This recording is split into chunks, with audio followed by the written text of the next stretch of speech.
அம்பேத்கர் அவர்களுடைய இந்த நூல் வெளியீட்டு விழாவில் கலந்துக்கிறது, அதுவும் இந்த முக்கியமான நாளில் கலந்துக்கிறது எனக்கு கிடைச்ச மிகப்பெரிய ஒரு வரமா நான் நினைக்கிறேன்.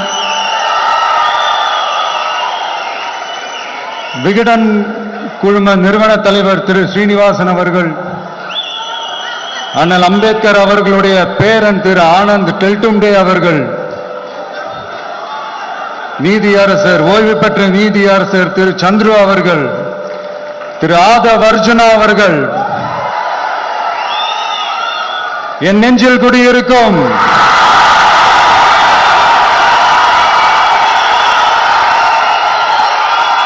என்னுடைய நண்பா நண்பிகள், தோழா தோழிகள்,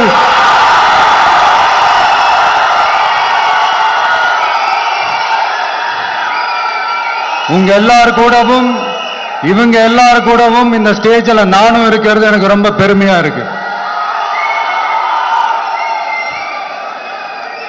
முக்கியமா இப்படி ஒரு ஃபங்க்ஷனை ஏற்பாடு பண்ணி எனக்கு அந்த வாய்ப்பை கொடுத்த விகடன் குழுமத்திற்கு என்னுடைய மனமார்ந்த நன்றிகளை தெரிவிச்சுக்கிறேன்.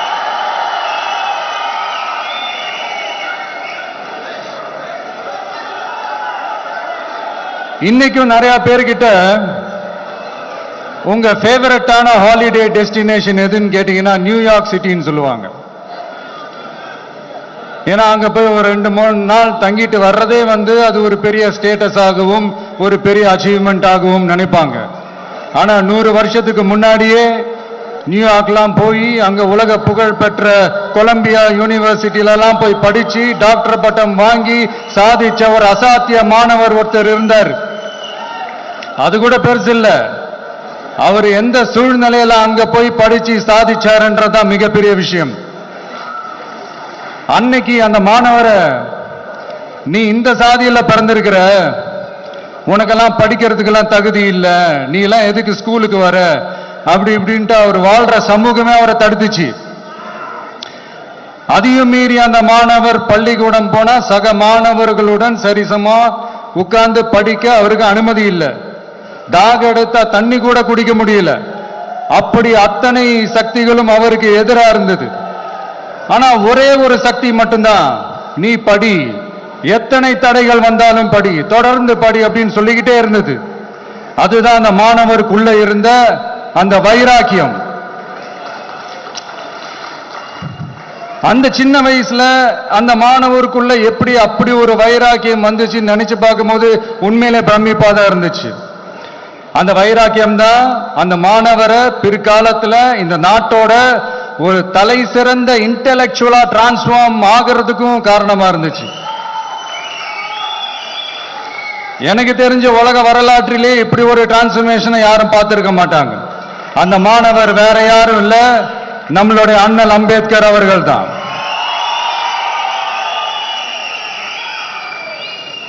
வன்மத்தை மட்டுமே தனக்கு காட்டி இந்த சமூகத்திற்கு அவர் திருப்பி என்ன செஞ்சாரு அப்படின்னு அதை படிச்சு பார்க்கும்போது உண்மையிலே மெய்சில் இருக்க வச்சது.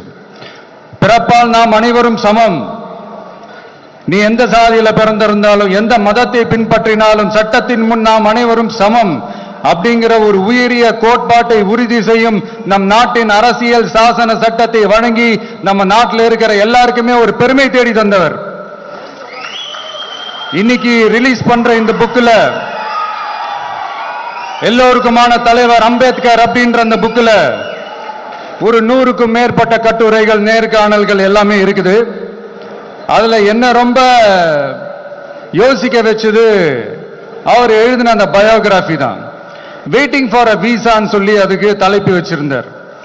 அதுல அவர் லைஃப்ல ஃபேஸ் பண்ண விஷயங்கள், அவரை பாதிச்ச விஷயங்கள் எல்லாமே கிட்டத்தட்ட ஒரு 6 சம்பவங்கள் பத்தி அதுல குறிப்பிட்டிருந்தார். அதுல ஒரு 2 விஷயம் ரொம்ப பாதிச்சது என்னன்னா, அதுல ஒண்ணு, அவருக்கு 9 இயர்ஸா இருக்கும் போது அவரும் அவருடைய பிரதரும் வெளியூர்ல இருக்கிற அவங்க அப்பாவை பார்க்கறதுக்காக போறாங்க. அப்ப ட்ரெயின்ல இருந்து இறங்கி இந்த மாட்டு வண்டிக்காக வெயிட் பண்ணிட்டு இருக்கும் போது ஒருத்தர் கூட அவங்களை ஏத்திட்டு போறதுக்கு தயாரா இல்லை. ஏன்னா அந்த அளவுக்கு தீண்டாமை கொடுமை. அப்போ கொஞ்சம் எக்ஸ்ட்ரா பணம் காசெல்லாம் கொடுக்குறோன்னு ஒரு வண்டிக்காரர் ஒத்துக்கிறார். அப்ப கூட அந்த வண்டிக்காரர் என்ன பண்றாருன்னா, அந்த பசங்களை வண்டி ஓட்ட சொல்லிட்டு இவரு தீட்டு பட்டுடும்னு சொல்லி வண்டியில ஏறாம நடந்து போறாரு. அந்த நாள் முழுக்க அந்த பசங்களுக்கு குடிக்க தண்ணி கூட கொடுக்காம அந்த டிராவல் எவ்வளவு கொடுமையா இருந்துச்சுன்னு சொல்லி அதுல மென்ஷன் பண்ணியிருந்தார். ரெண்டாவது, அதே அம்பேத்கர் அவர்கள் அமெரிக்கா பிரிட்டன்ல எல்லாம் போய் படிச்சு டாக்டர் பட்டம்லாம் வாங்கி சாதிச்சு ஒரு பெரிய வழக்கறிஞரா இந்தியாவுக்கு திரும்ப வராரு. அப்போ மும்பைக்கு பக்கத்துல ஒரு கிராமத்துக்கு அவரை கூப்பிடுறாங்க. அப்போ அவர் ஒரு அரசாங்க பொறுப்புல இருக்கிறாரு. அந்த கிராமத்துக்காரங்க ஒரு வண்டியை ஒண்ணு ஏற்பாடு பண்ணி அவரை கூட்டிட்டு வரணும்னு நினைக்கிறாங்க. ஆனா அந்த வண்டி ஓட்டுறவரு அவருக்கு சமமா உட்காந்து வண்டி ஓட்டுறதுக்கு யோசிக்கிறாரு, மறுக்கிறாரு. ஒரு லண்டனுக்கு போய் ஒரு பாரிஸ்டர் பட்டம் வாங்கிய அம்பேத்கரை விட ஒரு வண்டி ஓட்டுறவர் தன்னை உயர்ந்தவனா நினைக்கிறார். அதுதான் அந்த சமூக கொடுமை தான் அவரை சமத்துவத்துக்காக போராட வச்சது. எனக்கு ஒரு டவுட்டுங்க, இன்னைக்கு திரு அம்பேத்கர் அவர்கள் உயிரோடு இருந்திருந்தா என்ன நினைப்பாரு? இன்னைக்கு இருக்கிற நம்ம இந்தியாவை பார்த்து அவர் பெருமைப்படுவாரா, இல்ல வருத்தப்படுவாரா, இல்ல அப்படியே வருத்தப்பட்டா எதை நினைச்சு வருத்தப்படுவாரு? இன்னைக்கு நம்ம நாடு முழு வளர்ச்சி அடையணும்னா ஜனநாயகம் காக்கப்படணும். அந்த ஜனநாயகம் காக்கப்படணும்னா அரசியல் அமைப்பு சட்டம் காக்கப்படணும். அதுக்கான பொறுப்பு, அந்த கடமை நம்ம ஒவ்வொருத்தருக்கிட்டையும் இருக்கணும்னு தோணுச்சு. அந்த பொறுப்போடும் அந்த கடமையோடும் தான் இதை நான் ஆணித்தரமா சொல்றேன். ஜனநாயகத்தை நாணிவேர் ஃப்ரீ அண்ட் ஃபேர் எலெக்ஷன்ஸ், சுதந்திரமான மற்றும் நியாயமான தேர்தல். தேர்தல் நியாயமா நடக்கலன்னு நான் சொல்ல வரல, பட் சுதந்திரமாகவும் நியாயமாகவும் தான் தேர்தல் நடக்குது அப்படிங்கிற அந்த அசைக்க முடியாத நம்பிக்கை நம்ம ஒவ்வொரு இந்தியனுக்கும் இருக்கணும்னு தோணுச்சு. அது அமையணும்னா தேர்தல் ஆணையர்கள் கான்சென்சஸ், அதாவது ஒருமித்த கருத்து அடிப்படையில் மட்டும்தான் நியமிக்கப்பட வேண்டும் அப்படின்றதான் என்னுடைய ஒரு வலிமையான ஒரு கோரிக்கை. இரண்டாவது, ஏப்ரல் 14 அண்ணல் அம்பேத்கர் அவர்களுடைய பிறந்த நாள். அன்னைக்குதான் நம்ம ஒட்டுமொத்த இந்தியர்களுக்குமான ஜனநாயக உரிமைகள் பிறந்த தினம். அதனால அந்த டேட்டை இந்தியாவோட ஜனநாயக உரிமைகள் தினமா அறிவிக்கணும்.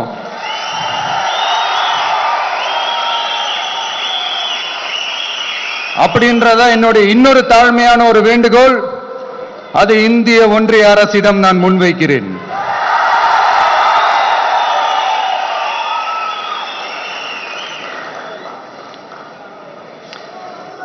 அம்பேத்கர் அவர்களை பத்தி யோசிக்கும் போது கண்டிப்பா சட்டம் ஒழுங்கு சமூக நீதியை பத்தி யோசிக்காம இருக்கவே முடியாது.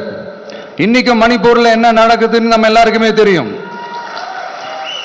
ஆனா அதை பத்தி கொஞ்சம் கூட அதை கண்டுக்காம ஒரு அரசு மேல இருந்து நம்மளை ஆண்டுகிட்டு இருக்கு.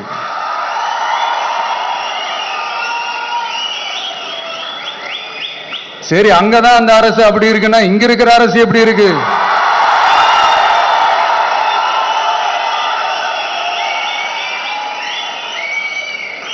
இங்க நம்ம தமிழ்நாட்டில் வேங்கை வயல்னு ஒரு ஊர்ல என்ன நடந்துச்சுன்னு நம்ம எல்லாருக்குமே தெரியும்.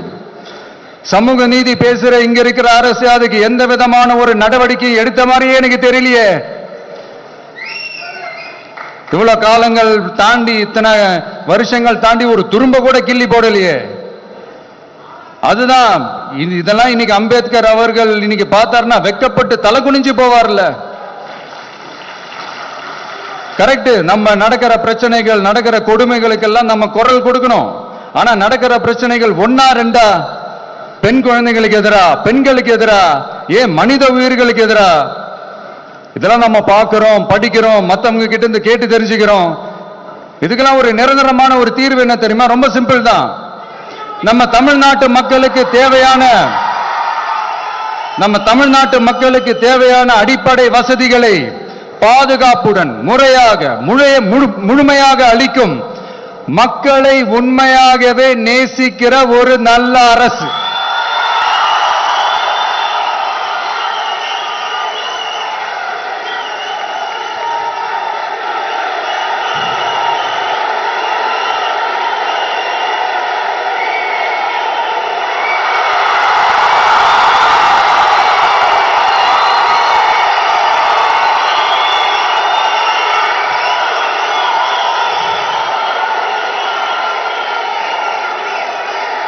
அதான் சொன்னேன், இது அமைஞ்சிட்டாலே போதும்.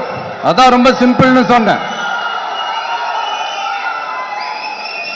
அதனால இங்க டெய்லி நடக்கிற பிரச்சனைகளுக்கு சம்பிரதாயத்துக்காக ட்வீட் போடுறதும், சம்பிரதாயத்துக்காக அறிக்கை விடுறதும், சம்பிரதாயத்துக்காக நானும் மக்களோட மக்களா இருக்கிறேன் காட்டிக்கிறதும், சம்பிரதாயத்துக்காக மழை தண்ணியில நின்று போட்டோ எடுக்கிறதும்,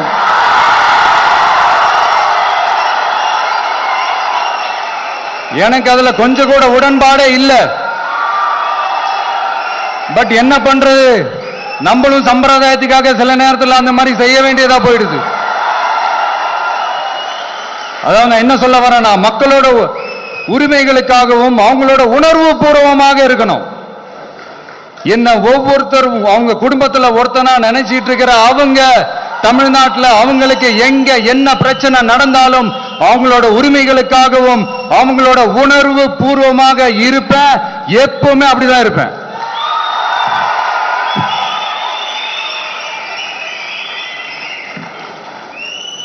மக்கள் உணர்வுகளை மதிக்க தெரியாத, மக்களுக்கு அடிப்படை சமூக நீதியான பாதுகாப்பை கூட உறுதி செய்ய இயலாத, கூட்டணி கணக்குகளை மட்டுமே நம்பி இருமாப்புடன் 200 வெல்வோம்,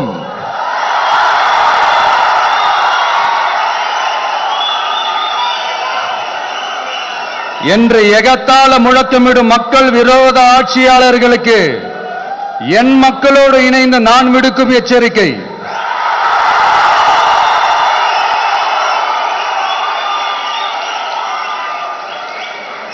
நீங்க உங்களோட சுயநலனுக்காக பல வழிகளில் பாதுகாத்து வரும் உங்கள் கூட்டணி கணக்குகள் அனைத்தும் 2026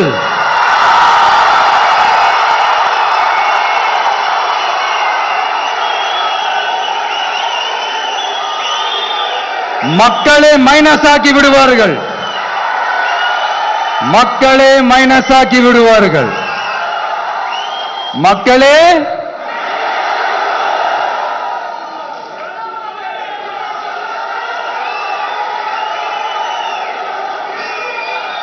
எனக்கு இந்த வாய்ப்பு கொடுத்த விகடன் குழுமத்திற்கும் வந்திருக்கும் பெரியோர்களுக்கும் சான்றோர்களுக்கும் மீண்டும் என்னுடைய வணக்கங்கள், மீண்டும் என்னுடைய நன்றிகள். கடைசியா ஒரே ஒரு விஷயம், விடுதலை சிறுத்தைகள் தலைவர் திரு தோல் திருமாவளவன் அவர்கள்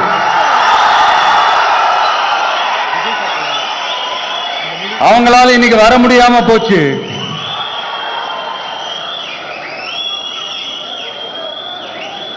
அம்பேத்கர் அவர்களுடைய புத்தக வெளியீட்டு விழாவிற்கு கூட அவரால் கலந்துக்க முடியாத அளவிற்கு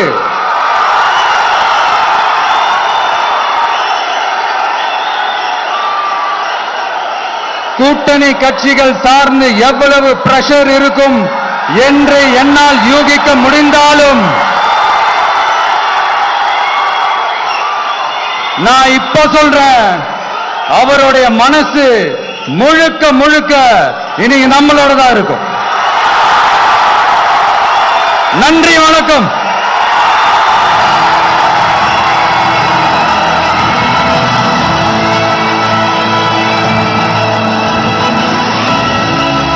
அனல் பறக்கும்.